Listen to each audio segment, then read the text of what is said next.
अनीता जी मेरठ से। राधे राधे महाराज जी। महाराज जी, दूसरों से बात बात पर जलन होने लगती है महाराज जी, इस भाव भजन की कमी, भजन की कमी। अंतःकरण बहुत हल्का हो चुका है, मलिन हो चुका है, इसलिए क्षणे रुष्टा क्षणे तुष्टा, रुष्टा तुष्टा क्षणे क्षणे, क्षण में नाराज क्षण में प्रसन्न, ये बहुत हल्के अंतःकरण की बात है। अंतःकरण मलिन हो चुका है, इसको पावन करो, खूब नाम जप करो, भगवान की कथा सुनो, भगवान नाम कीर्तन करो। जब हृदय शीतल रहता है तो बड़ी बड़ी बुरी बातें भी कोई कह जाए तो मुस्कुराए, अरे बोल रहा है, अपनी मस्ती में चल देते हैं। इतना बेईमान मन है कि छोटी छोटी बातों में तुम्हें जलाने लगेगा, छोटी छोटी बातों में।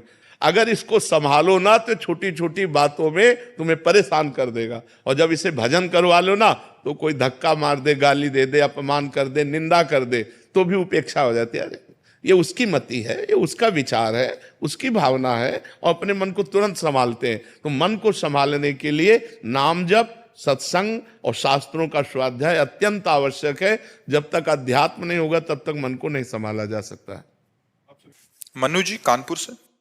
श्री हरिवंश महाराज। श्री हरिवंश महाराज जी। महाराज जी, आप कह रहे हैं कि आप कुछ जने आए हैं और एक ही ऑफिस में काम करते हैं, ऑफिस में भगवत में वातावरण रहे इसके लिए पूरा प्रयास रहता है नाम जप करने का।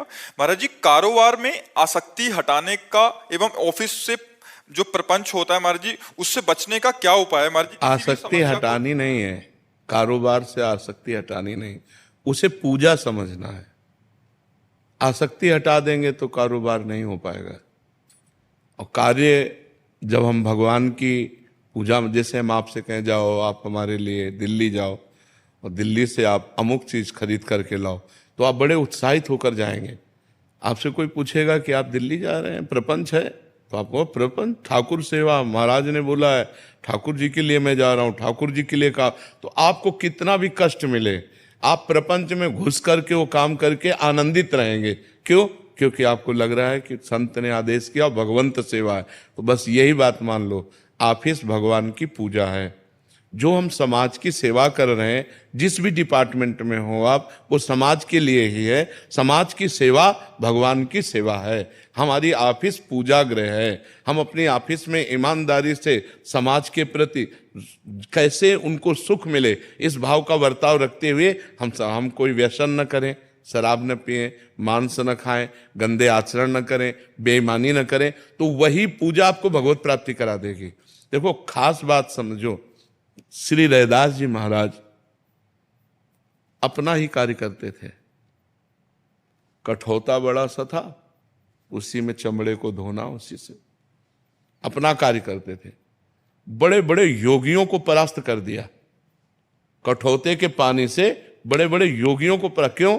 राम राम राम। जो भी कार्य कर रहे हैं वो भगवान का नाम जप करते हुए कर रहे हैं। तो बड़े बड़े योगियों को चमत्कार के द्वारा परास्त कर दिया उसी कठौते के जल से। क्योंकि बस निरंतर नाम जप और अपने कुल का कर्तव्य कर्म, अपना कर्तव्य कर्म पूजा मानकर। जैसे सदन जी कसाई थे, मांस काट के बेचते थे, पशुओं की हत्या नहीं करते थे, कसाई वाड़े से मांस ले आते थे, कुल परंपरा का था। और नाम जप करते, इतने सिद्ध संत हुए कि उनकी गाथा गाई गई है। तो हमारा जो कर्म है उसे हम ईमानदारी से यदि करें तो वो पूजा हो जाएगा। और नाम जप कर रहे हैं तो इसी से हमें भगवत प्राप्ति हो जाएगी। हमको आसक्ति नहीं छोड़नी, क्योंकि अगर हम अपने कर्म में आसक्ति नहीं करेंगे, एकाग्रता नहीं करेंगे, तो कर्म पूरा नहीं होगा। जब हमें आपसे मतलब है नहीं तो कैसे पूरा हो जाएगा? हमें मतलब है, क्योंकि ये हमारी पूजा है। हम इसको बड़े मनोयोग से करेंगे, एकाग्रता से करेंगे, और उसका परिणाम चाहेंगे कि समाज को सुख मिले, और उसका परिणाम चाहेंगे कि भगवान प्रसन्न हो। यही हमारे जीवन का लक्ष्य है। समझ पा रहे हैं आप? सृष्टि शर्मा जी हिमाचल से। राधे राधे महाराज जी। महाराज जी, आपके श्रीमुख से भी और साधकों के साक्षात्कार जब सोशल मीडिया पे सुने तो सुना कि राधा केली कुंज में काफी साधक ऐसे हैं जो पदों पे, अच्छे परिवार, नौकरी, धन दौलत, उन्हें अचानक से संन्यास मार्ग मिल गया। गुरुदेव, मैं ये पूछना चाहती हूँ कि क्या ये उनके पूर्व जन्म का भजन था या इनको मार्ग मिला, या गुरुदेव और श्री जी की उन पर संग दोष, संग दोष। नारद सिख जे सुनय नर नारी, अवश्य भवन तज होए भिखारी। समझ में आया? प्रेमानंद का संग दोष प्रेमानंद का संग दोष लग गया उनको, तो नौकरी पेशा सब छोड़ करके और वो बाबा जी बन गए। तो संग का रंग चढ़ता है, ये संग का प्रभाव होता है, संत संग का प्रभाव होता है। ये नए नए बच्चे एक थोड़ी हैं, हमें लगता है 1500 होंगे सफेद और सब पीले सब लगा करके, और सब नौजवान हैं, 20-22 से लेके 40 के अंतर्गत ही सब है। सब अपने अपने सतमार्ग में लगे हुए हैं, सब अपने अपने कार्य में लगे हुए हैं, सत्संग सुनकर अपने अपने आचरणों को सुधारते हुए भगवान के मार्ग में लगे। ये संत समागम का प्रभाव होता है, साधु संग का प्रभाव होता है। जैसे बहुत से लोग हमारे दीक्षित नहीं हैं लेकिन वो अपने आचरण सुधार रहे हैं, शराब छोड़ दिए, मांस छोड़ दिए, गंदी बातें छोड़ दी, तो वो शिष्य बने या ना बने, लेकिन साधु समागम का प्रभाव उनका कल्याण कर रहा है, उनका मंगल कर रहा है। तो ये प्रभाव प्रारब्ध से नहीं होता, संत समागम प्रारब्ध से नहीं होता। जब द्रवहि दीन दयालु राघव तो साधु संगति पाइए। जब भगवान कृपा करते हैं, जब द्रवित होते हैं, तब संतों का संग मिलता है। ये पुण्य से नहीं मिलता है, ये प्रारब्ध से नहीं मिलता है। हाँ, अब मोहि भा भरोसा हनुमंता, बिनु हरि कृपा मिले नहीं संता। जब भगवान कृपा करते हैं तब संत समागम मिलता है, और जब संत समागम मिलता है तो उसका रंग चढ़ जाता है, और उसका रंग चढ़ेगा चढ़ेगा पक्का चढ़ेगा। ऐसा कोई नहीं है कि रंग बरस रहा हो और वो अछूता चला जाए। जैसे काजर की कोठरी में कैसो भी सयान हो जाए, दाग लागी है पै लागी है पै लागी है, ऐसे ही साधु समागम में कितना भी नीच पुरुष चला जाए उसका मंगल होगा, मंगल होगा, मंगल होगा, पक्का मंगल होगा। कुछ न कुछ उसका सुधार शुरू हो जाएगा। जिस दिन से साधु संगति मिलेगी उस दिन से उसकी मति गति परिवर्तित होनी शुरू हो जाएगी। जी, ज्योति शर्मा जी मेरठ से। महाराज जी, भक्ति करके भगवत प्राप्ति जीवन का लक्ष्य होना चाहिए या भक्ति जीवन को सरल बनाने का साधन समझना चाहिए? नहीं, साधन सरल बनाने का नहीं है, सरलता तो एक गुण है भक्ति का। संपूर्ण भक्ति सरलता थोड़ी, सरलता तो भक्ति का एक गुण है। ऐसे शास्त्रों गुण प्रकट करके भगवान को अधीन कर ले उसे भक्ति कहते हैं। सुमिर पवन सुत पावन नामू, अपने बस कर राखे रामू। प्रेमाधीन भगवान भक्त के पीछे पीछे डोलते हैं, वो भक्ति के सामर्थ्य। केवल सरलता ये तो एक सद्गुण, शांति, निर्भयता, क्या क्या सद्गुणों का भंडार है भक्ति। जो भगवान को अधीन कर ले उसे भक्ति कहते हैं। भगवान का नाम प्रेमाधीन है, भक्ताधीन मना पूज्यो। भगवान भक्त के अधीन है, भगवान भक्त की मन की बात पूर्ण करने वाले हैं। तो भक्ति तो बड़ी सामर्थ्यशाली वस्तु है बच्चा, उसमें केवल एक सरलता ही नहीं है, उसमें तो अपार सद्गुण है। जो भगवान को लुभायमान करके भक्ति के पीछे पीछे, जहां जहां मेरा भक्त चरण रखे वहां वहां रखूं हाथ, पीछे पीछे मैं फिरूं कभी न छाड़ूं साथ। अनुब्रजाम्य हम नित्यम पुरे अत्यंगुरेणुमी। मैं भक्तों की चरण रज मेरे ऊपर पड़ जाए इसलिए मैं पीछे पीछे घूमता हूं, भगवान कहते हैं। लेकिन कौन भक्त? निरपेक्षम मुनिम शांतम निर्वैरम समदर्शनम अनुब्रजाम्य हम नित्यम पुरे अत्यंगुरेणु भी। जो निरपेक्ष हैं, किसी से कोई अपेक्षा नहीं रखते, जो किसी के आगे हाथ नहीं फैलाते। भक्त कभी किसी से पैसा नहीं मांगेगा। अगर वो पैसा या अपनी किसी बात की फीस लेता है तो भक्त नहीं है, वो व्यापारी है। हम भगवान की चर्चा कर रहे हैं, अगर इसकी फीस ले रहे हैं तो हम व्यापार कर रहे हैं, भक्ति नहीं कर रहे। भक्ति सबका, जैसे हमारे भगवान ऐसे आपके भगवान। हम भगवान की चर्चा कर रहे हैं, इसी यही हमें आनंद मिल रहा है। ये हमारा सौभाग्य कि आप सुनने के लिए आए हैं। यही हमारी फीस है कि आप बैठकर सुनिए और सुनकर अपने आचरणों में उतारिए और आप भी भगवान के बनिए। तो भगवान के चरणारविंद की जो आसक्ति, जो भक्ति है, वो कभी बिकती नहीं है। अगर जहां बेचा जाता है तो भक्ति नहीं होती। भक्ति का स्वरूप क्या? निरपेक्षम, कोई चाह नहीं। जिसकी कोई चाह नहीं, अगर चाह रखता है तो भक्त नहीं। जिसकी चाह मिट गई, चाह मिटी, चिंता मिटी, मनुआ बेपरवाह, जिनको कछु न चाहिए वो साहन के साह। वो सहनसाह भक्त होता है जिसकी चाह जा ही न चाहिए कबों कछु, तुम सन सहज सने बसो निरंतर तासुर सो राउर निजगे। निरपेक्षम, किसी की अपेक्षा नहीं। और मुनिम, हर समय जो मंत्र का मनन करता रहता है, शास्त्रों का मनन करता रहता है। शांतम, चाहे अपमान की स्थिति हो या सम्मान की स्थिति हो, जो शांत रहता है, किसी भी परिस्थिति में अशांत नहीं रहता। निर्वैरम, जो पूरे संसार में किसी एक से भी शत्रुता नहीं रखता, समदर्शनम, जो सब में भगवान का दर्शन करता है, ऐसे भक्त के पीछे पीछे भगवान डोलते हैं कि उसके चरण रज पड़ जाओ, मैं पावन हो जाऊं। तो भक्ति की महिमा जो भगवान को अधीन कर ले, सरलता तो उसका एक साधारण सद्गुण है जी। बबली जी। राधे राधे महाराज जी। राधे राधे महाराज जी। महाराज जी आपसे प्रार्थना कर रहे हैं कि प्रभु हम भी शरणागत हैं, स्वीकार करो तो जाने, अब हमें पतित से पावन सरकार करो तो जाने, ये जीवन नैया जर्जर है, छन छन विनाश का डर है, ऐसे भी एक पथिक को भव पार करो तो जाने। महाराज जी कृपा करें। तुम राधा राधा हर समय उच्चारण करो, जो पद में लिखा है वो हृदय में आ जाए, बात समझना है। जिस समय हृदय में बात आ जाएगी तो हमारे आंखों से आंसू आएंगे और ये आएगा, प्रभु क्या मुझ नीच, मुझ पतित को जैसे आपने औरों को पावन किया है, क्या मुझे पावन करोगे। पर इसका भाव तभी माना जाएगा जब हर समय भगवान का सुमिरन होगा, हर समय भगवान का चिंतन होगा।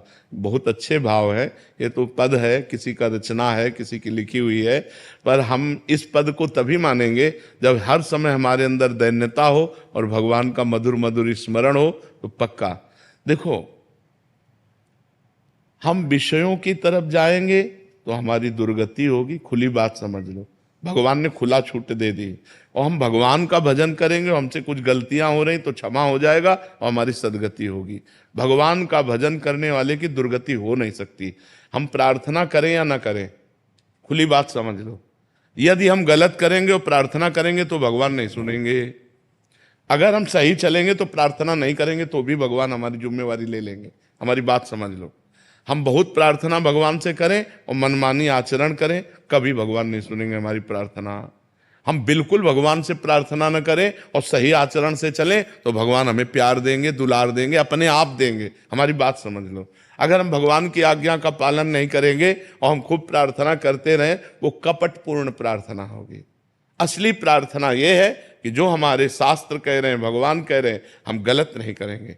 हम अपने शरीर से अपवित्र आचरण नहीं करेंगे, पाप आचरण नहीं करेंगे, किसी को दुख नहीं देंगे, किसी से छल कपट नहीं करेंगे। प्रार्थना करो ना करो, अपने आप भगवान की कृपा आपको प्राप्त होगी। और आप गलत करें, मनमानी आचरण करें और खूब भगवान के सामने प्रार्थना करें तो इसे कहते हैं दम्भ, दिखावा। इसे कहते हैं पाखंड, पाप का खंड, कि करता पाप है और भगवान क्या चोर डाकू लोग भी तो देवी के मंदिर में जाके घंटा चढ़ाते हैं, दूसरों का गला काटते हैं, दूसरों की जेब काटते हैं और उसे फिर देवी के चढ़ाते हैं। तो क्या देवी इससे प्रसन्न हो जाएंगी? अब बताओ, गलत आचरण करके आप गलत पैसा लेकर के आप भगवान को भोग लगाओ, भगवान भूखे बैठे हैं। बिल्कुल एक टुकड़ा का भोग मत लगाओ, लेकिन बुरे आचरण मत करो, भगवान प्रसन्न हो जाएंगे। गलत आचरण मत करो, भगवान प्रसन्न हो जाए। अब बेईमानी से करके लाखों करोड़ों कमाओ और उसमें आके भगवान को तुम भोग लगाओ तो भगवान नहीं पाएंगे भोग। भगवान भूखे नहीं मरते, वो जगत को दान करने वाले हैं, विश्व का भरण पोषण करने वाले हैं। वो केवल तुम्हारे भाव देखते हैं। तो भाव तो पहले गलत करे आए हो, तुम बेईमानी के द्वारा रुपया कमा के लाए हो और उससे भगवान को भोग कभी नहीं चाहते। तो हम प्रार्थना भगवान से करें, लेकिन प्रार्थना के साथ ये भी ध्यान रखें कि हमारे आचरण सही होने चाहिए, हमारे द्वारा किसी का गलत व्यवहार नहीं होना चाहिए। और हम खूब नाम जप करें तो प्रार्थना करो या न करो, भगवान आपका जिम्मेवारी अपने आप ले लेंगे। वो सब मम प्रिय सब मम उपजाए, सब भगवान के लाडिले हैं, सब भगवान की दृष्टि में है, सब भगवान के द्वारा ही प्रकट किए हुए, सबको देख रहे हैं भगवान। गलत आचरण करो, प्रार्थना करो तो नहीं सुनी जाएगी, सही आचरण करो, प्रार्थना ना करो तो भी आपकी जिम्मेवारी भगवान ले लेंगे। प्रद्युम्न जी भीलवाड़ा से। राधे राधे महाराज जी, आपके चरणों में कोटि कोटि प्रणाम। महाराज जी, रामचरितमानस में काक बसुंडी जी ने इस दोहे में कहा है कि ये रहस्य रघुनाथ कर वेगी न जान ही कोई, जो जाने ही रघुपति कृपा तो सपने मोह ना होई। महाराज जी, किस रहस्य की बात?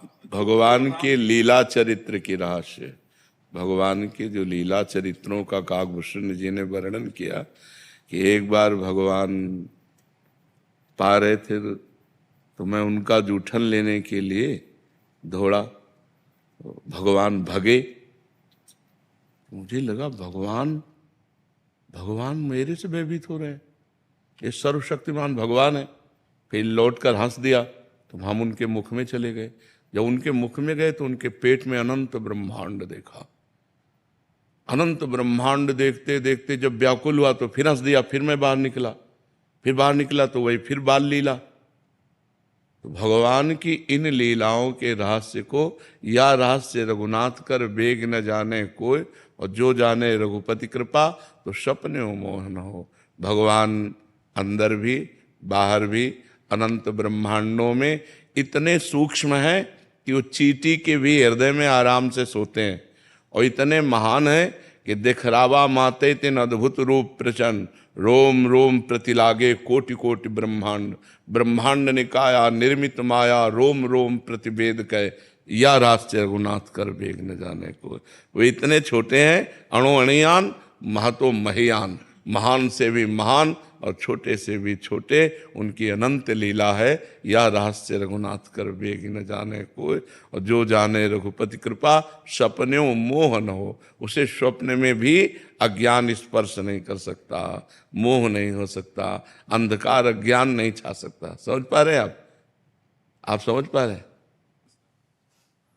महाराज जी एक और है इनका, जो संपत्ति शिव राव नहीं दीन ही दिए दसनाथ, सोई संपदा भविष्य नहीं सकुची दीन ही रघुनाथ। किस संपत्ति और संपदा की बात कर रहे हैं? जिस समय लंका का निर्माण भगवान ने पार्वती जी के लिए किया था, जब लक्ष्मी जी के यहाँ गई तो लक्ष्मी जी का वैभव देखा, जब ब्रह्माणी के यहाँ गई तो ब्रह्माणी का वैभव देखा, तो मानो उन्होंने कहा कि तुम तो बरगद के नीचे रहती हो, तुम्हारे पास क्या व्यवस्था है। भगवान ने लंका का निर्माण किया, स्वर्णिम लंका का। उस स्वर्णिम लंका को पार्वती जी ने देखा, पर कहा कि हमें जो आपके साथ वटवृक्ष के नीचे रहने में अच्छा लगता है। रावण ने भगवान शिव को प्रसन्न करने के लिए कई बार अपने सर काट करके उनके चरणों में अर्पित किए, तो भगवान ने उस स्वर्ण की लंका रावण को प्रदान कर दी। बिना सर काटे केवल सर झुका देने मात्र से विभीषण जी के शरणागति होने पर भगवान ने बहुत सकुच पूर्वक दिया। सकुच पूर्वक मतलब क्या है ये? मायाकृत लंका भगवान सकुच, क्योंकि भगवान प्रसन्नता पूर्वक देते हैं अपने चरणों की प्रेम लक्षणा भक्ति। लेकिन एक कल्प तक लंका का जो राज्य दिया वो सकुच करके दिया, तो इसीलिए कहा जो संपदा शिव रावण दीन दिए दसमात, सोई संपदा विभीषण सकुच दीन रघुनाथ। क्योंकि भगवान प्रसन्नता से देते हैं अपना प्रेम, अपने चरणारविंद का अनुराग। तो भगवान ने अविरल भक्ति भी दी और एक कल्प तक का लंका का राज्य दिया, क्योंकि लंका का राज्य ना देते भगवान, ना देते, अपनी प्रेम लक्षणा भक्ति ही देते केवल। लेकिन उर कछु प्रथम वासना रही, विभीषण जी कह रहे हैं। जब भगवान के समीप विभीषण जी पहुंचते हैं तो भगवान ने कहा लाओ समुद्र का जल लाओ, और लंकेश कहकर, तो उन्होंने कहा प्रभु मुझे ये नहीं चाहिए, मुझे आपके चरणों का प्रेम चाहिए। तो भगवान ने प्रश्नवाचक चिन्ह से देखा तो बोले हाँ, उर कछु प्रथम वासना रही। जब लात मारा था विभीषण जी को रावण ने, तो विभीषण जी ने उसी समय संकल्प किया था कि मैं भगवान की शरण में जाकर तेरा विनाश कराऊंगा और इसी लंकाधिपति के सिंहासन पर मैं बैठूंगा। तो उर कछु प्रथम वासना रही, प्रभु पद प्रीति सरित शोभहि। अब आपके चरणों का दर्शन किया तो आपके चरणों की प्रेम सरिता में मेरी वासना बह गई। प्रभु भगवान ने कहा नहीं, जो प्रथम वासना रही पहले उसको लो, और जो अविरल भक्ति की बात है वो भी तुम्हें प्रदान करते हैं। तो बात समझ में आई आपके? विष्णु दास जी दिल्ली से। राधे राधे महाराज जी। महाराज जी, जैसे बताया जाता है कि भक्ति करने के लिए भक्तों की सानिध्य चाहिए, वैसे ही महाराज जी अगर त्रुटिवश हमसे भक्तों की निंदा का अपराध हो जाए तो उस अपराध को कैसे? हाँ, उन्हीं भक्त से विनय करो जिनसे हो गया है, और भगवान से विनय करो। ऐसे भगवान नहीं क्षमा करते, भक्त ही क्षमा करते हैं। क्योंकि जब दुर्वासा जी के द्वारा अम्बरीश जी का अपराध बन गया तो भगवान शंकर के पास कैलाश में गए, टिकने नहीं दिया। ब्रह्मा जी के पास गए तो उनका नहीं, तुमने हरिदास का अपमान किया इसलिए भगवान हरि ही तुम्हें क्षमा कर सकते हैं। वो हरि की शरण में गए तो हरि ने भी नहीं क्षमा किया। भगवान ने कहा अहम भक्त पराधीनो अस्वतंत्र इव द्विज, मैं अस्वतंत्र हूं, परम स्वतंत्र। भगवान क्या कह रहे हैं, इस समय मैं परतंत्र हूं, मैं स्वतंत्र नहीं हूं। अहम भक्त पराधीनो, मैं भक्त के अधीन हूं। ये सुदर्शन चक्र मेरा है, पर मेरे कहने से शांत नहीं होगा। जब तक अम्बरीश जी नहीं कहेंगे तब तक ये शांत होने वाला नहीं। इसलिए जाओ अम्बरीश जी के चरणों में पड़ो और वो क्षमा कर दें तो अपराध क्षमा हो सकता है। तो भक्तन निंदा अति बुरी, भूल करे जिन कोय, किए सुकृत बहुजन्म के, क्षण में डारे खोए। एक क्षण में बहुत जन्मों के पुण्य तपस्या साधना सबको भस्म कर देगा भक्त निंदा। इसलिए भक्त निंदा तो करना ही नहीं चाहिए। यदि भूल से किसी की भक्त निंदा बन गई तो उसी भक्त के चरण पकड़ो जिसकी निंदा हुई है, वही क्षमा कर दे तो निंदा का अपराध नहीं। ये सारे सुकृत चाट जाएगा। और साधु अवज्ञा तुरत भवानी, कर कल्याण अखिल के हानि। अखिल कल्याण का नाश करके भारी विपत्ति में डाल देगा अगर भक्त निंदा हो गई। इसलिए भक्तन निंदा अति बुरी। वैसे तो किसी की भी निंदा नहीं करनी चाहिए, पर निंदा के कीते आवत नहीं कछु हाथ, मूर्ख पर्वत पाप को ले चल अपने साथ। जो दूसरों की निंदा करते हैं उनका संत संभ श्रीपद अपवादा। जो भगवान शंकर की निंदा, भक्त की निंदा, हरि की निंदा, इनकी भारी दुर्गति होती है। इसलिए ये अपराध तो करना ही नहीं चाहिए। अगर भूल से हो गया है तो अगर वो भक्त जिंदा है तो उनके चरण पकड़ कर मनाओ। यदि जिंदा नहीं तो उनके लिए आसन डालो और उनकी छवि रखो और उनसे प्रार्थना करो कि मुझे क्षमा करो, वो क्षमा कर दें। और अगर सामने जाने की हिम्मत ना हो तो नहीं जाना चाहिए। सामने नहीं जाओगे तो नरक जाने की हिम्मत बना लो। अगर सामने जाने की हिम्मत नहीं तो नरक जाओ। वो गाली दे, मारेंगे, क्षमा कर देंगे। जाओ उनके चरण पकड़ो कि मेरे से गलती हो गई, भूल से मैंने आपकी निंदा कर दी, आप मुझे दंड दे दो या क्षमा करो, आप स्वामी हो, मेरे से अपराध बन गया। करना चाहिए, ऐसा करना चाहिए। क्षमा करने से अगर हमारा जीवन बच जाता है तो बहुत उत्तम बात। नहीं पक्का समझो, भक्त निंदा जब दुर्वासा जैसे महातपस्वी नहीं झेल पाए तो और कौन झेल पाएगा, किसी की सामर्थ्य नहीं। भक्त निंदा समय पर तुम्हारा पतन कर देगी। न तुम वैष्णव भाव को पालन कर पाओगे और ना सांसारिक भाव का पालन कर पाओगे। भारी विघ्न पैदा कर देगी। शरीर में अस्वस्थता, बाहर विपत्ति झेल नहीं पाओगे। इसलिए वैष्णव निंदा करने का कभी साहस न करे। अगर भूल से हो गई तो उससे क्षमा याचना कर ले। राजेंद्र कुमार पोदार जी, कोलकाता से। राधे राधे महाराज जी। महाराज जी, पिछले 2.5 साल से मैं आपके द्वारा दिए गए प्रवचन का श्रवण करता हूँ।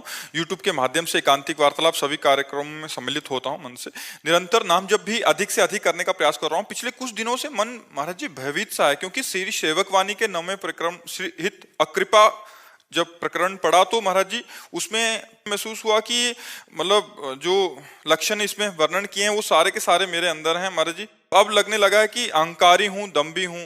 पहले लगता था कि आनंद रस की वृद्धि हो रही है। अब हृदय पवित्र हो रहा है। सही पूछो तो अब हृदय पवित्र हो रहा है। जब अपने में दोष दर्शन होने लगे तो भगवान की विशेष कृपा समझनी चाहिए। और इसी दोष दर्शन को लेकर हम भगवान से आर्त भाव पुकारते हैं कि प्रभु क्या मुझ जैसे नीच अहंकारी का भी आपके चरणों में आश्रय हो जाएगा। जब तक अपने को लगता है कि मैं भगवान के प्राप्त करने का अधिकारी हूँ तब तक वो अहंकारी है, वो भगवान की प्राप्त करने का अधिकारी नहीं है। और जब ये लगने लगता है कि मुझ जैसा नीच, मुझ जैसा अहंकारी क्या भगवान को प्राप्त करने लायक है, कदापि नहीं, तो भगवान को प्राप्त करने लायक बन जाता है। जैसे एक प्रसंग हम सुनाते हैं महाप्रभु चैतन्य देव का। जब महाप्रभु चैतन्य देव का यश प्रकट हुआ तो एक फलाहार रहते थे, पूरे भारत की नदियों का भ्रमण किए हुए थे। तो उनको लगा कि जब महाप्रभु चैतन्य देव के पास जाऊंगा तो मैं फलाहार करता हूँ, मैं पवित्र तीर्थों का भ्रमण किए हूँ, तो मुझे दौड़कर आलिंगन करेंगे। लेकिन उल्टा हुआ। जब महाप्रभु का कीर्तन चल रहा था और वो पहुंचे तो महाप्रभु ने कीर्तन बंद कर दिया और कहा कौन ऐसा आ गया शुष्क पुरुष जिससे हमारा भाव शुष्क हो रहा है। तो वही संत जी आए थे, बोले निकालो इनको, हटाओ यहां से। जब उनको निकाल दिया तब वो एकांत में जाकर रोने लगे, प्रभु आपका अवतार दीन और पतितों को पावन करने के लिए है। मुझ जैसे दीन और पतित को प्रभु अगर आप त्याग देंगे तो मैं कहाँ जाऊंगा। बस महाप्रभु दौड़े और उनको गले लगा लिया। बात समझे? जब अहंकार था कि मैं फलाहारी और तीर्थयाटन करने वाला हूं, तो तिरस्कार करके उस अहंकार को दूर किया, क्योंकि महापुरुष के पास जाने से जीव का कल्याण निश्चित होना चाहिए। और जब उनको ये आया कि मैं पतित, मैं नीच, मैं अधम, तो महाप्रभु ने गले से लगा लिया। तो ऐसे ही हमारे अंदर जब ये वास्तविक बात आता है, वास्तविक हम देखते हैं कि ओहो मेरे अंदर तो अहंकार है, मेरे अंदर तो ये दोष है, तो हम भगवान की विशेष कृपा के पात्र बन जाते हैं, क्योंकि हमारे अंदर ये दैन्यता आ जाती है कि मैं किसी योग्य नहीं हूँ। और जिसको ये अहंकार आ जाता है मैं योग्य हूँ, वो वास्तविक भगवान के योग्य नहीं। और जिसको ये आ जाता है मैं पतित हूँ, मैं नीच हूँ, तो बात फिर बन जाती है। तो अब सही पूछो तो आपके भजन की बात बन रही है, यही आपको रुलाएगी, यही बात आपको रुलाएगी। आपको एकांत में बैठकर भगवान के सामने रोना आएगा कि प्रभु क्या मुझ जैसे अहंकारी को भी आपके चरणों में शरण मिल सकेगी? प्रभु क्या मुझ जैसे पतित दीनहीन को भी आप कृपा करेंगे? प्रभु आप स्वीकार। अब आ गई, भक्ति का रंग आ गया। तो ये सही है, गलत नहीं है, ये आपके ऊपर भगवान की कृपा है। आप अपने साधन भजन को और बढ़ाइए। यही जब और आ जाती है ना, तो रोना शुरू हो जाता है। कभी कभी क्या प्रतिकूलताएं होती है ना, तो मैं फिर प्रवचन निकाल के सुनने लग जाता हूँ, या फिर जोर जोर से नाम लेने लग जाता हूँ। तो क्या घर में लोग बोलते हैं कि तुम पागल हो गया क्या? जो हाँ नहीं, घर वालों की तो बात डाले दो। ये बहुत अच्छी दवा है जो आप कर रहे हो, बहुत अच्छे चल रहे हो आप, कोई त्रुटि नहीं है साधना में, बिल्कुल करेक्ट आप चल रहे हो। आप ऐसे चलते रहिए। और लोग घर के या बाहर के पागल कहें या बुद्धिमान कहें, उससे हमें क्या फर्क पड़ता है। नितिन शर्मा जी मेरठ से। राधे राधे। राधे राधे महाराज जी। महाराज जी, श्री जी हमारे साथ जो भी घट रहा है, अच्छा या बुरा, कैसे अंदाजा लगाया जाए कि हमारा कोई पूर्व का कर्म भुगता रहा है? अंदाजा नहीं, वो पूर्व का कर्म है ही। अंदाजा नहीं, वो पूर्व का कर्म है ही। हमारे द्वारा जो दो प्रकार के कर्म होते हैं, शुभ और अशुभ, उन्हीं से मिश्रित ये पूरा जीवन बनता है, जन्म से लेकर मृत्यु तक। जो हमें दुख सुख मिलेंगे वो पूर्व के द्वारा मिलेंगे। अब नए कर्म जो हम कर रहे हैं वो अलग है, उसमें हमारा चिंतन पहले बनता है। देखो, जैसे नए कर्म का होता है तो पहले ध्यायतो विषयान पुंसान संगास्ते सुपजायते संगात संजायते कामा। हम पहले किसी विषय का चिंतन करते हैं। अब किसी भोग के विषय का पहले हमने चिंतन किया, फिर उसका संकल्प बनाया, फिर उसकी क्रिया की, ये नया कर्म हो गया। अब अचानक आप जा रहे हैं, किसी की ठोकर लगी, वो 4 थप्पड़ आपके मार दिए, गाली गलौज हुआ, इसमें आपका, जिसमें आपका दिमाग नहीं लगा और घटना घट गई, ये पूर्व कर्म का हुआ। और जिसमें आपने दिमाग लगा के किया वो नया कर्म हो गया। समझ पा रहे हैं आप? अब उस नए कर्म का, जैसे अच्छा कर्म है तो आगे अच्छा परिणाम आएगा। अभी आप अच्छा कर्म कर रहे हैं लेकिन आपकी दुखद परिस्थिति चल रही है, तो आपका पूर्व कर्म जो पाप का है वो अभी लागू चल रहा है। अभी जो कर्म अच्छा कर रहे हैं ये आगे लागू होगा जा करके। समझ पा रहे हैं आप? देखो, यहाँ भी कोई भी केस है 10-5 दिन में फाइनल नहीं हो जाता, वर्षों चलते हैं, मुकदमा नहीं चलते वर्षों। तो हमारी बहुत बड़ी सरकार भगवान की, अनंत ब्रह्मांडों का हिसाब है। तो हमारा केस जब खुलेगा तो उसमें राई पाई कमी नहीं होगी, उसको भोगना पड़ेगा पक्का, अवश्य में भोक्तव्यम। लेकिन खुलने में समय लगता है। अब पता नहीं 100 जन्म वाला केस खुला हो, 100 जन्म। भीष्म पितामह जी कह रहे हैं मैं इतने जन्म देख रहा हूं, ऐसा कोई पाप नहीं किया, सर सैया पे, मैं बाणों की सैया पे, प्रभु ये किस जन्म का फल है? तो उनका 100 जन्म के आगे देखो। आप एक राजा थे और आपने एक सांप को उठा करके धनुष की नोक से कांटों वाले पेड़ में डाल दिया, वो बबूल के कांटों में ऐसे छेदा, कई दिन में मरा, तो ऐसे तुम्हें बाणों की सैया मिली। तो हमारा किस जन्म का हिसाब चल रहा है? बहुत जन्म हो गए, अनंत जन्म हो गए। तो इसलिए आए हुए भोग को भगवान नाम जप करते हुए भोग के निपटा लो, और नाम जप करो, अच्छे आचरण करो, जिससे हमारा अगला जीवन जो हो, आगे का जो जीवन हो, हमारा जो भविष्य हो, वो बड़ा मंगलमय हो। समझ पा रहे हैं आप? दिग्विजय सिंह जी सीतापुर से। महाराज जी राधे राधे। महाराज जी, महाराज जी मन अशांत रहता है, बार बार भोगों की तरफ ही ले जाता है, और अब भोगों की तरफ उसकी हिम्मत भी नहीं कि चल पाए, क्योंकि हर समय आप खड़े रहते हैं जब राधा नाम लेता हूँ। महाराज जी, नाम और भोग दोनों के बीच में पिसने के कारण कभी नाम छूटता है, फिर कभी भोग में मन लगता है। महाराज जी ऐसे ये प्रारंभ में ऐसी दशा रहती है, हर साधक की रहती है, क्योंकि पूर्व जन्मों का हमारा जो भोगाकर्षण है, जो भोग संयोग है, वो हमको खींचता है। जो नवीन विषयों को भोगने की इच्छा होती है उसे कामना कहते हैं, और जो भोगे हुए विषयों को भोगने की इच्छा होती है उसे तृष्णा कहते हैं। तो कामना को तो बुद्धि के द्वारा हम मिटा सकते हैं, लेकिन तृष्णा बार बार हमको जलाती रहती है।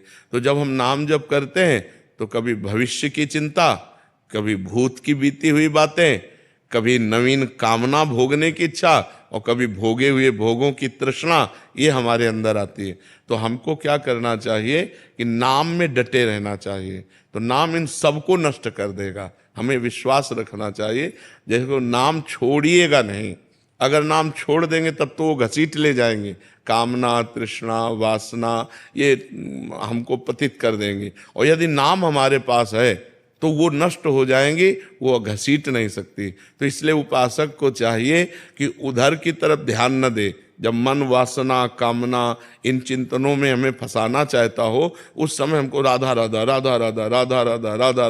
अभी जहाँ बैठे हैं एक साधक बैठे थे, उन्होंने कहा जब ऐसा होता है तो मैं जोर जोर से कहता हूँ राधा राधा राधा, तो घर वाले लोग एकदम आ जाते हो, कहते पागल हो क्या चिल्ला बैठे। बोले हमारी तो समस्या है, हम अंदर की समस्या को हटाने के लिए, लेकिन घर वाले लोग आ जाते, क्या हुआ, राधा राधा राधा राधा आप इतनी जोर से बोले। तो लोग कुछ भी कहें, जब अंदर हम फंस रहे हों तो उस समय एक ही उपाय, जोर जोर से पुकारे राधा राधा राधा। तो आप देखो तुरंत शांति मिलेगी, तुरंत आपका हृदय बदलेगा, क्योंकि नाम में बड़ी सामर्थ्य है। अच्छा, मन में कैसे जपें उस समय, क्योंकि मन तो गंदा हो रहा है, गंदे विचार ला रहा है, तो उस समय में जोर से शुरू कर दें राधा राधा राधा राधा राधा राधा राधा, तो हम उससे बच जाएंगे। और सोचता महाराज जी दोनों चीजें, अगर नाम छूट जाता तो बहुत चिंता होती कि नाम छूट गया, और उधर जब होता है तो फिर उसके लिए बड़ी चिंता, मतलब दोनों इतना चिंता आपस में पीस रहे हैं कि मतलब बहुत। बस ये इसी स्थिति से जहाँ निकल जाओगे तो आनंद मिल जाएगा। अब ये स्थिति कितने दिन आपकी बनी रह सकती है, आप जितना अधिक नाम जप करेंगे उतनी जल्दी से स्थिति से निकल जाएंगे। ये आपकी स्थिति नहीं है, ये हर साधक की स्थिति है। कि जैसे साधक चलता है तो भोग छोड़ने की चेष्टा करता है, भगवान को पकड़ने की चेष्टा करता है। महाराज जी ने भोग तो कर ही नहीं सकता, क्योंकि आप राइफल लिए बिल्कुल सामने कि भोग की तरफ जा ही नहीं सकता, भोग तो खत्म। कभी कभी कार्य व्यस्तता है तो नाम छूट जाते हैं कार्यों में। हाँ, तो उन कार्यों को भगवान को समर्पित कर दे। 2 घंटे काम किए तो बीच बीच में राधा राधा स्मरण करके उन कार्यों को भी भगवान को समर्पित कर दे, तो वो भी भजन हो जाए। तो आप चिंता न करो, आप बहुत सही चल रहे हो, आप बहुत सही चल रहे हो। बस चलते रहो तो इस स्थिति को क्रॉस कर जाओगे। जहाँ स्थिति को क्रॉस किए तो सामने मधुर मधुर झांकी और नाम चल रहा है, तो फिर हृदय द्रवित हो जाएगा, हृदय आनंदित हो जाएगा, विषय चिंतन खत्म हो जाएगा। आप चलते रहिए चुपचाप। आप हाँ बहुत सही चल रहे हो, तभी ऐसा है आप। हाँ, अंदर ही अंदर मन जहाँ निर्मल हुआ ना, तो आनंद की धारा आ जाएगी बिल्कुल, और हानि तो होनी नहीं। जितना नाम जप कर लिया है, तुम्हारा मंगल किए बिना छोड़ेगा नहीं, पक्का समझ लो। तुम्हारा आगे मंगल ही मंगल है, आनंद ही आनंद है। इस जन्म में जिस कर्म से शरीर बना है, वो हो सकता है दंड आ जाए, हो सकता है शरीर में रोग, जैसे तो हमारा कर्म आ गया ना, अब वो हमारी किडनी को फेल कर दिया। तो इस शरीर का निर्माण शुभ और अशुभ कर्म से हुआ, लेकिन इस जन्म के जो हमारे कर्म है वो हमारा श्री जी से मिला के मंगलमय आनंद। ऐसी स्थिति में भी भगवान की चर्चा हो रही, भगवान का आनंद हो रहा है। तो इसलिए बहुत आनंद का विषय, घाटे का विषय नहीं, मंगल ही मंगल होना है। नाम जपत मंगल दिशि दशहु, 10 दिशाओं में मंगल होना है। अब लोक परलोक कहीं भी जाओ आनंद ही होना है, अब कोई पतन नहीं होना। नामे भक्ता प्रणश्यति, मेरे भक्त का पतन नहीं हो सकता। यमराज जी अपने दूतों से कहते हैं, जब अजामिल वाला प्रसंग आया कि जिसके गले में कंठी बंधी, मस्तक पर तिलक और मुख में नाम है, भूल कर उधर मत चले जाना, भूल कर भी उधर मत चले जाना। तो मतलब यमराज का पार्षद तो आएगा नहीं लेने, अपने स्वर्ग जाना नहीं, क्योंकि स्वर्ग की इच्छा नहीं है, तो हमें भगवान ही मिलेंगे, हमारा मंगल ही होगा, इसमें कोई हानि नहीं है। गुरुदेव भगवान, ये जो स्थिति आप बता रहे हैं साधक की कि प्रत्येक के साथ होती है, तो इसमें प्रत्येक के समय अवधि भी अलग अलग होती है। भजन की तीव्रता, व्याकुलता। अब जैसे इनकी भजन की व्याकुलता बढ़ती है, कह रहे हैं कि हमारे जब भोगों की व्याकुलता बढ़ती तो आप हमें खड़े दिखाई देते हो।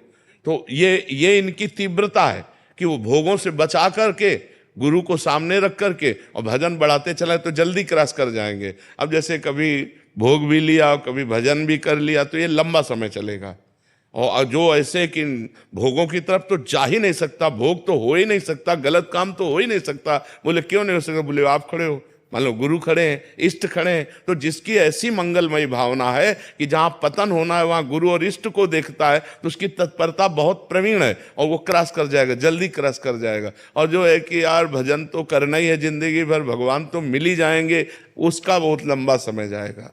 वो बहुत हो सकता है जन्म जन्मांतर अभी भटकना पड़े, क्योंकि जब तक असत भोगों का त्याग नहीं होगा तब तक क्रॉस नहीं कर पाओगे इस स्थिति को, असत भोगों का। अब जैसे गृहस्थ है, काम सताए, अपनी पत्नी से मिल लिए तो ये इनके भजन में बाधा नहीं पहुंचाएगी, लेकिन पराई माताओं बहनों की तरफ से गंदी दृष्टि बिल्कुल बंद कर दे तो क्रॉस कर जाएगा। समझ पा रहे हैं? जैसे आपकी अवस्था है तो आप ब्रह्मचर्य से रहिए, आप कोई गलती मत कीजिए, खूब नाम जप कीजिए, तो आप क्रॉस कर जाएंगे।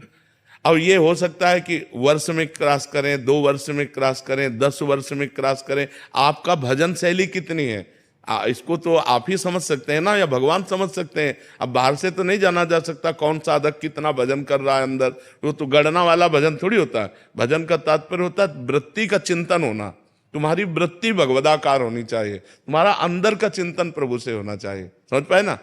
शिल्पी यादव जी। राधे राधे महाराज। राधे राधे महाराज जी। महाराज जी, आप कह रहे हैं आप एक खेल कूद के उसमें हैं, 9 साल से गेम खेल रहे हैं, गेम के बदौलत उनकी नौकरी लगी, नेशनल और इंटरनेशनल लेवल पे खेलने का मौका मिला महाराज जी। पर जब से आपको सुनने लगे हैं तब से खेल में अरुचि से होने लगी है, मन भक्ति में ज्यादा लगने लग गया है महाराज जी। लेकिन ऐसा नहीं है, ऐसा नहीं है। भक्ति हम जिस डिपार्टमेंट में होते हैं उसी में सच्चा बनाती है। हम एक सच्चे खिलाड़ी बने, भगवान का नाम जप करते हुए हम एक सच्चे अच्छे खिलाड़ी बने। आपके विजय से भारतवासियों को सुख मिलता है। जैसे कोई अपने भारत का किसी भी खेल में विजय प्राप्त करता है तो ऐसा लगता है मानो मुझे ही नंबर मिला हो, मानो मैं ही जीता हूं। हर भारतवासी को लगता है, भारत वाला जब विजय को प्राप्त होता है, चाहे क्रिकेट हो चाहे कोई भी खेल हो, तो हमें लगता है हम ही विजय को प्राप्त हुए। इतने भारतवासियों को सुख मिलेगा यदि आप जिस खेल में हो बहुत अच्छे खिलाड़ी बनकर नाम जप करते हुए और अगर विजय को प्राप्त करें तो ये हमारी भक्ति का स्वरूप होगा। अरुचि नहीं होनी चाहिए। अगर हमारी अरुचि हो जाएगी तो फिर भक्ति का मतलब मार्ग सही नहीं बैठेगा। क्यों? अब जो जिस पद पे उसको अरुचि हो जाए, जो जिस काम में उसको अरुचि हो जाए तो सब काम ही बंद हो जाएंगे? नहीं, भक्ति सही मार्ग पर कदम बढ़ाने की प्रेरणा देती है। जैसे कोई पदाधिकारी है तो निर्दोष को छोड़ देना, दोषी को दंड देना और परफेक्ट बिल्कुल घूस ना लेना, खूब नाम जप करना, धर्म से चलना, ये भक्ति सिखाती है।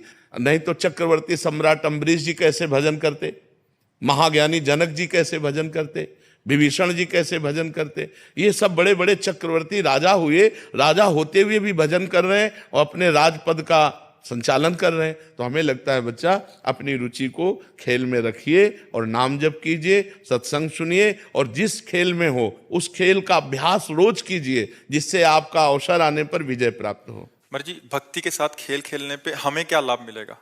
मतलब जो भक्ति करते हुए, हाँ, तो भक्ति से भगवान की प्राप्ति होगी, खेल करने से जगत के भोग और यश और सम्मान प्राप्त होगा। जो जागतिक उन्नति है वो भी होगी।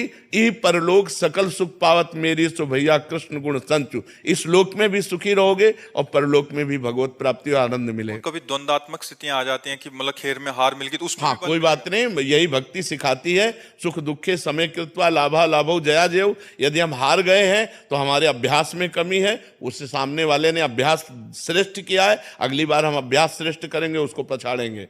हम उदास होकर निराश होकर नहीं बैठ जाएंगे, हम अपने अभ्यास को और बढ़ाएंगे और अभ्यास बढ़ाकर सामने वाले को पछाड़। बल भी भक्ति से मिलेगा, नाम से, हाँ, नाम जप से मिलेगा, भक्ति से मिलेगा। सुदेश पांडे जी। राधे राधे महाराज जी। महाराज जी, पूर्व में आपके मुखारविंद से सुनी वह दिव्य प्रेरणा की यदि भागवत जी का मूल संस्कृत में 18,000 श्लोकों सहित पाठ किया जाए तो उससे जीवात्मा जो गई है उसका जीवन उत्थान होगा। महाराज जी कह रहे हैं कि वो किया इन्होंने माता पिता की सदकेतु हेतु। महाराज जी अब कह रहे हैं कि इनकी प्रार्थना है कि क्या इस यज्ञ के उपरांत मुझे अपने माता पिता को वैदिक विधि से पितृपक्ष आदि में तर्पण अर्पित करने की आवश्यकता है, या भागवत जी का महाप्रयाण कर लिया तो पूर्ण? वैसे उनका काम तो हो गया, विश्वास से कीजिए। पर भगवान को माता पिता मानकर जब पितृपक्ष आवे तो श्राद्ध और तर्पण करना ही चाहिए। गृहस्थ को श्राद्ध और तर्पण आदि करना चाहिए, क्योंकि भगवान ही तुम्हें वो माता च पिता तुम्हें बंधुश्च सखा तुम्हें, तो एक पुण्य कार्य होता है, वो कोई अमंगल कार्य तो है नहीं, तो मुझे करना ही चाहिए। वो जब भगवत स्वरूप जहाँ भी होंगे उनका मंगल और भी होगा। और नहीं मंगल की बात रही तो हमारे भगवान माता पिता हैं, हम उनके लिए पितृ तर्पण कर रहे हैं। जैसे बड़े बड़े भीष्मादि महापुरुषों ने ये सब कार्यक्रम किए हैं, तो भगवान भी स्वयं श्राद्ध तर्पण आदि किए अपने माता पिता परिवार पूर्वजों के लिए। तो हमारे जो पितर हैं, बहुत से पितर है ना, हम कुल परंपरागत पितर हैं, उन सबके लिए तर्पण करना चाहिए, उन सबको श्राद्ध देना चाहिए। ये एक पुण्य कर्म है, इसको छोड़ना नहीं चाहिए। हाँ, सन्यास ले ले तो छोड़ देना चाहिए, लेकिन गृहस्थ में है तो जरूर करना चाहिए। जब श्राद्ध पक्ष आवे तो जरूर करना चाहिए। जी अमन जी, जिंद हरियाणा से। राधे राधे महाराज जी। गुरु जी, ये मन सभी के सामने तो इंद्रियों पर संयम का दिखावा करता है, परंतु एकांत में ठीक इससे उल्टा हो जाता है महाराज जी। इससे हाँ, वैसे कहा भी गया है, जिस साधक का एकांत पवित्र है वही साधक है। नेत्रों के सामने, समाज के सामने सब होश में रहते हैं, लेकिन सही होश उसका माना जाता है जो एकांत में होश में रहता है। एकांत में जब मन चंचल हो तभी हम साधन का बल प्रयोग करें, जो भजन बल है उसी समय तो नाम जप करें। हम एकांत में खाली न रहें, जब तक नींद ना जाए तब तक हमें खाली नहीं रहना। कोई ग्रंथ रख लें जिसका हम अवलोकन करें, संख्या रख लें जो नाम जप करें, या सत्संग रख लें, सत्संग सुने। हम खाली बैठेंगे तो हमारा मन तुरंत एकांत में हावी हो जाएगा और कोई न कोई हमसे पाप कर्म करवा बैठेगा या पाप चिंतन करवा बैठेगा। तो इसलिए बहुत सावधान रहना चाहिए। एकांत में मोबाइल रहता है, कोई गंदी बात न देखें, हम सत्संग सुने या शास्त्र स्वाध्याय करें या नाम जप करें। और नींद जब आ जाएगी तो अपने आप आ जाएगी, उसमें परेशानी नहीं है। नींद जो 4 घंटे 5 घंटे लेनी है, वो उसके अलावा हमें सावधान होकर समय काटना है। खास समय एकांत का, और जब खास समय सोने जा रहे हैं उस समय तो और बिल्कुल सावधान होकर, बिल्कुल नामाकार वृत्ति करके। जैसे अब अपने लोग सोते हैं ना, तो सोने नहीं जाते, ध्यानस्थ होते हैं। लेट गए और एकदम परमात्मा में ध्यान, अब कब सो गए पता नहीं, फिर जब जगे तो फिर उसी ध्यान में बैठ गए। पहले सबसे पहले बस नाम जप। तो एकांत को संभालना होगा, ये आपका ही नहीं सबका है। एकांत सबका गंदा हो जाता है।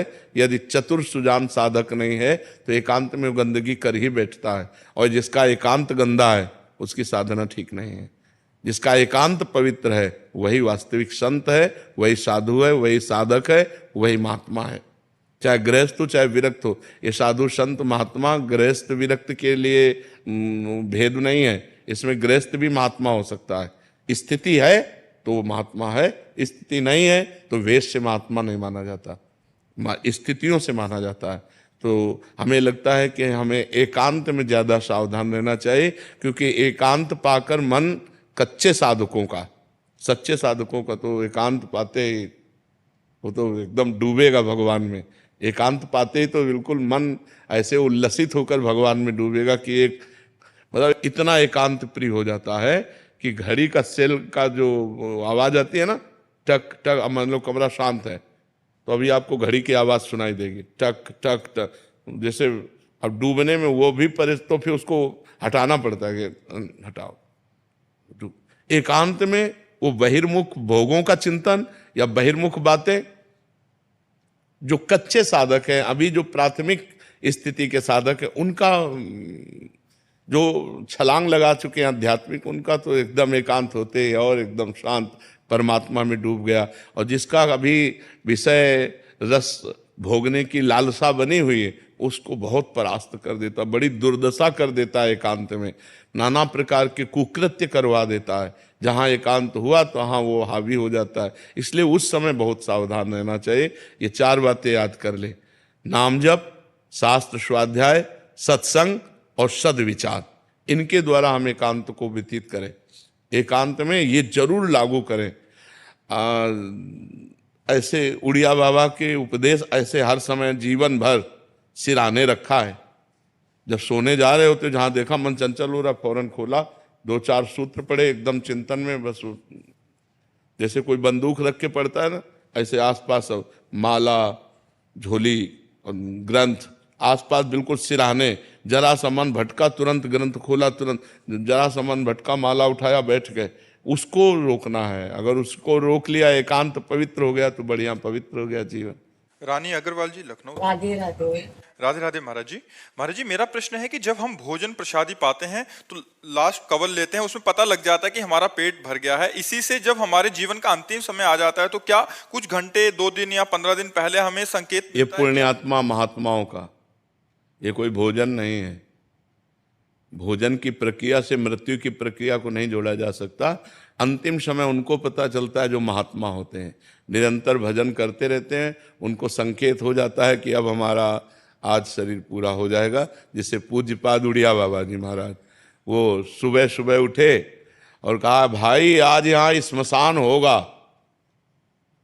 तो कोई समझ ही नहीं पा रहा था कि मतलब क्या, और बस जाकर के प्रवचन किया 2 श्लोकों का कि जिसका जन्म निश्चित है उसकी मृत्यु निश्चित है, आत्मा का ना जन्म है ना मृत्यु है। तो कोई समझ नहीं पा रहा था कि मतलब क्या है इन श्लोकों का। और बस सत्संग में बैठे, आनंद ब्रह्मचारी प्रभुदत्त ब्रह्मचारी की भागवती कथा कह रहे थे। बाबा ऐसे शांत बैठे थे। इतने में वहीं आश्रम में रहने वाला एक भगवान दास नाम था, वो आया और उसने कहा लाओ मैं मोरछल करता हूँ। तो मना कर दिया कि नहीं तुम्हें नहीं देंगे, क्योंकि मोरछल के लिए पर्सनल जन होते हैं। अब वो गया और गड़ासा जिससे चारा काटा जाता है, वो गड़ासा छुपा के ऐसे लाया और बाबा के ऐसे 6 इंच गड़ासा घुस गए। ऐसे 4-5 गड़ासे जोर से मारे, खुली चांद बाबा की, तो ऐसे फव्वारे जैसे उड़ते हैं, ऐसे खून के फव्वारे उड़े।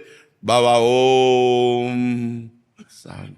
बाबा को सुबह पता था कि आज ये घटना होने वाली है। तो जो सिद्ध महापुरुष होते हैं, जो पवित्र आत्मा होते हैं, उनको संकेत हो जाता है कि उनकी मृत्यु का इतना समय रह गया है। सबको नहीं होता, सबको नहीं। नाचते नाचते लोग नहीं मर जाते, देखो ना, खाते खाते मर जाते। कवल भोजन मंगाया होटल में और ऐसे बैठे ऐसे किया मर गए। अगर उनको पता होता तो काहे को कहते। पता होता सिद्ध पुरुषों को, जो भगवान का भजन किए हैं, जिनकी आत्मा निरंतर परमात्मा में जुड़ी रही, उनको पता चलता है। संसारिकता नहीं है ये भोजन पाना, संसारिकता, लेकिन मृत्यु संसारिकता नहीं कि जैसे आखिरी कवल को पता लगता है हमारा हो गया, ऐसे ये सिद्ध पुरुषों को होता है जिन्होंने भजन किया है। साधारण प्राणियों को तो पशुओं की तरह मर जाते हैं, उनको क्या पता। पशुओं की तरह जन्मे, पशुओं की तरह आचरण करते रहे और पशुओं की तरह मर गए। जो मनुष्य रूप में जन्मे और भजन करके भगवान के चिंतन में पूरा जीवन व्यतीत किया, ऐसे सिद्ध महापुरुषों को अंतिम निर्णय आ जाता है कि आपका 1 घंटे में 2 घंटे में शरीर पूरा होने वाला है। जैसे यहाँ राधा टीला है ना, राधा टीला के महंत जी थे, तो उनको खून की उल्टी हुई तो रामकृष्ण मिशन ले गए। तो रामकृष्ण मिशन में वो कहा कि यहाँ तो ठीक नहीं होंगे, आगरा ले जाना पड़ेगा। तो उनका हम वृंदावन से बाहर नहीं जाएंगे। आए, रात अपने यहाँ कुटिया में व्यतीत की। सुबह कहा जल्दी करो, जल्दी ठाकुर जी को स्नान कराओ, जल्दी ठाकुर जी को भोग लगाओ और प्रसाद लाओ, चरणामृत लाओ और सब बैठो। कुंज बिहारी श्री हरिदास, कुंज बिहारी श्री। उनको सुबह पता हो गया कि आज मेरा शरीर छूटेगा। तो पहले सब पूरी, जैसे भाई जी से हनुमान प्रसाद पोद्दार जी, सबको बुलाया, सबको बुला के कहा हमसे जो कोई मन वचन कर्म से गलती हुई हो सब क्षमा करना। आज हम प्रिया प्रीतम के यहाँ जा रहे हैं। और ऐसे जैसे कोई बारात नहीं जाती, ऐसे सब भीड़ लगी हुई है और सबसे हाथ जोड़कर ऐसे पर। ये सिद्ध पुरुष जो भगवान का भजन करते हैं, भगवान को प्राप्त होते हैं, ऐसे महापुरुषों को पता होता है कि हमारा कब शरीर छूटने वाला है। अन्यथा अज्ञानी जीवों को नहीं पता होता है। अपनी मृत्यु के समय को आगे टाल भी सकते। क्यों टाल सके? क्योंकि जोई जोई प्यारो करे सोई मोहि भावे। वो अपनी इच्छा रहित महापुरुष है। इच्छा रहित महापुरुष क्यों इच्छा करेंगे? अंतिम समय क्यों अपनी बात बिगाड़ेंगे? इच्छा करना अपनी बात बिगाड़ना है। जोई जोई प्यारो करे सोई मोहि भावे। प्यारे की इच्छा बुला रहे तो मेरी इच्छा क्यों हो जाए कि मैं आ रहा हूं? प्यारे बुला रहे तो दौड़ के जाऊंगा, तो वो तो अपने शरीर को छोड़कर, शरीर से प्यार थोड़ी होता। योग साधन में योगी जन तो महाराज जी आपने एक बार सुनाया था कि वो 1400 चांगदेव जी। नहीं, ये भगवत प्रेमी जन थोड़ी हैं। प्रेमी जनों का मार्ग अलग है, योगी जन। हाँ, योगी जनों का अलग है। वो जी सकते हैं, लेकिन वो क्या क्या थे? सिंह पर सवार हुए, सांप की चाबुक ली, लेकिन ज्ञानदेव जी के सामने क्या थे? बालक थे, कोरे बालक थे, कुछ नहीं, 1400 वर्ष जी गए, लेकिन उनके अंदर कोई भी भागवतिकता तो नहीं थी। ज्ञानदेव ने दिखाया कि चबूतरा चल पड़ा, जड़ चबूतरा चल पड़ा।